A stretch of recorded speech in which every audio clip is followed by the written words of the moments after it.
Hi guys, so in this series of videos I am going to be touching on Watercolor in Sketchbook Pro. I might be talking about other programs as well, Photoshop, Critter, if I get the time. So I've been doing some watercolour over the past few weeks, just learning it. I've been doing digital art since 2016, but let's get into the actual title of this video, which is importing brushes, getting new brushes for watercolour, where to get them and how to import them into your Sketchbook Pro program. So in Google, just type in Sketchbook Pro brushes, and the first result you'll get is actually an Autodesk/Sketchbook website, which is good. It's an official brush set, and they've got a series of them, as you can see: acrylics, charcoal, clouds. We're looking for textured watercolours.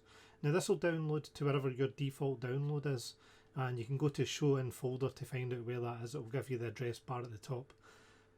Then open up Sketchbook Pro, and when you're in Sketchbook Pro, you go into your brush library, and you just find any kind of brush set, and up the top right hand side this little dotted circle will appear.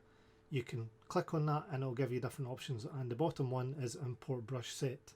It'll bring up hopefully where your brushes are stored. If not, navigate to where you've downloaded that brush set to, and then just double click on the file that is the one you want to import. For me, I've downloaded all the brush sets, but I wanted to re-import the watercolor one because I had made some changes and I wanted to keep the default version for myself. So you can rename the brush set in the brush library. Yeah, I think I've just called it default watercolor, and then just try out the brushes for yourself. So I tried them out really quickly. What you can do as well is pin the brush set so that it's over on the left hand side, using that little circle again, and then just try out some of the brushes, see how they work for you. This is speeded up. Another technique you might want to add in is adding an eraser to your brush set. To do that, you use that little circle menu again, and there's a copy brush icon. Select the brush, use that little circle, copy the brush, then you can click and drag that little icon over to your brush set, and it literally just adds it, gives you an eraser, which is quite handy. In digital art, you might hear my dog barking in the background, or a little puppy, Lily.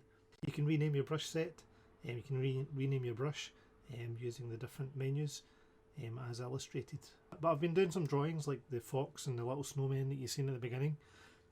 I've done a house, working on some other watercolor paintings, but through that process I've found out some techniques that you might want to learn and use, and hopefully they'll be of some use to you. How to do textured paper, how to get the bleed look a bit more correct, a bit more watercolour like, and I hope everybody's well. Thank you, and Wee Bob is out.